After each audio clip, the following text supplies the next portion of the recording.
ഏതാനും മണിക്കൂറുകൾക്ക് മുൻപായിരുന്നു കോട്ടയം ജില്ലയെ അക്ഷരാർത്ഥത്തിൽ ഇളക്കിമറിച്ച ദാരുണ സംഭവം അരങ്ങേറിയത്. പതിവ് പോലെ രാവിലെ 8 മണിയോടുകൂടി കോട്ടയം ഇന്ദ്രപ്രസ്ഥം ഓഡിറ്റോറിയം ഉടമയും വ്യവസായിയുമായ വിജയകുമാറിന്റെ വീട്ടിലേക്ക് ജോലിക്കാരി എത്തി. വാതിലിൽ തട്ടി വിളിച്ചിട്ടും ആരെയും കാണാത്തതിനാൽ വാതിൽ തള്ളിത്തുറന്ന ജോലിക്കാരി അകത്തേക്ക് പ്രവേശിച്ചു.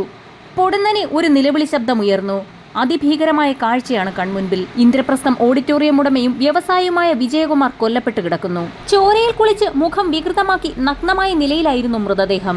ഭയന്നോടിയ ജോലിക്കാരി ഉടൻ തന്നെ വിവരം നാട്ടുകാരെയും പോലീസിനെയും അറിയിക്കുന്നു. ഉടൻ തന്നെ സംഭവസ്ഥലത്ത് പോലീസ് എത്തി പരിശോധന ആരംഭിച്ചു. പരിശോധനയിൽ മുകളിലത്തെ നിലയിൽ കിടപ്പുമുറിയിലെത്തിയ പോലീസ് കണ്ടത് ഞെട്ടിക്കുന്ന കാഴ്ചയായിരുന്നു. ചോരയിൽ കുളിച്ച് മുഖം വികൃതമാക്കിയ നിലയിൽ നഗ്നമായ നിലയിൽ വിജയകുമാറിന്റെ ഭാര്യ മീരയും കൊല്ലപ്പെട്ട് കിടക്കുന്നു. പ്രാഥമിക പരിശോധനയിൽ തന്നെ സംഭവം കൊലപാതകമാണെന്ന് സ്ഥിരീകരിച്ചു. വിജയകുമാറിന്റെ തലയ്ക്കാണ് ഗുരുതരമായ പരിക്കേറ്റിരിക്കുന്നത്. വീട്ടിലെ വാതിലിന് സമീപത്തു നിന്നും സംശയാസ്പദമായ സാഹചര്യത്തിൽ ഒരു കോടാലിയും അമ്മിക്കല്ലും കണ്ടെടുത്തു. വീട്ടിലെ CCTV ക്യാമറകളുണ്ടെങ്കിലും ഇതിന്റെ ഹാർഡ് ഡിസ്ക് നഷ്ടപ്പെട്ട നിലയിലാണ്.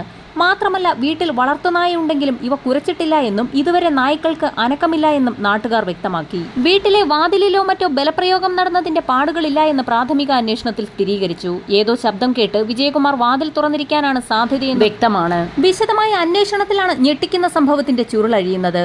ഏതാനും നാളുകൾക്ക് മുൻപായിരുന്നു വിജയകുമാർ ഒരു ഇതര സംസ്ഥാന തൊഴിലാളിയെ ജോലിക്കെടുത്ത് ഏതാനും നാളുകൾക്ക് ശേഷം മൊബൈൽ ഫോൺ മോഷ്ടിച്ചു എന്നുള്ള പേരിൽ ഇയാളെ വിജയകുമാർ ജോലിയിൽ നിന്നും പിരിച്ചുവിട്ടിരുന്നു.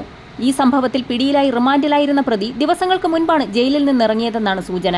കഴിഞ്ഞ ദിവസം ഇയാൾ വിജയകുമാറിന്റെ വീട്ടിലെത്തി തർക്കമുണ്ടായതായും നാട്ടുകാർ വ്യക്തമാക്കി. പ്രാഥമിക വിവരങ്ങളുടെ അടിസ്ഥാനത്തിൽ ഇതര സംസ്ഥാന തൊഴിലാളിയെ പോലീസ് കസ്റ്റഡിയിലെടുത്ത് ചോദ്യം ചെയ്യൽ ആരംഭിച്ചു. സംഭവത്തിൽ ഇപ്പോൾ ഞെട്ടിക്കുന്നൊരു വിവരം കൂടി പുറത്തു വന്നിരിക്കുകയാണ്. കേസിൽ ഒരാളെക്കുറിച്ച് സൂചനയുണ്ടെന്ന് കോട്ടയം SP ഷാഹുൽ ഹമീദും സ്ഥിരീകരിച്ചിരിക്കുകയാണ്. ഇത് കേന്ദ്രീകരിച്ചാണ് അന്വേഷണം തുടരുന്നത്. നേരത്തെ വിജയകുമാറിന്റെ പരാതിയിൽ ഒരു കേസ് എടുത്തിരുന്നു.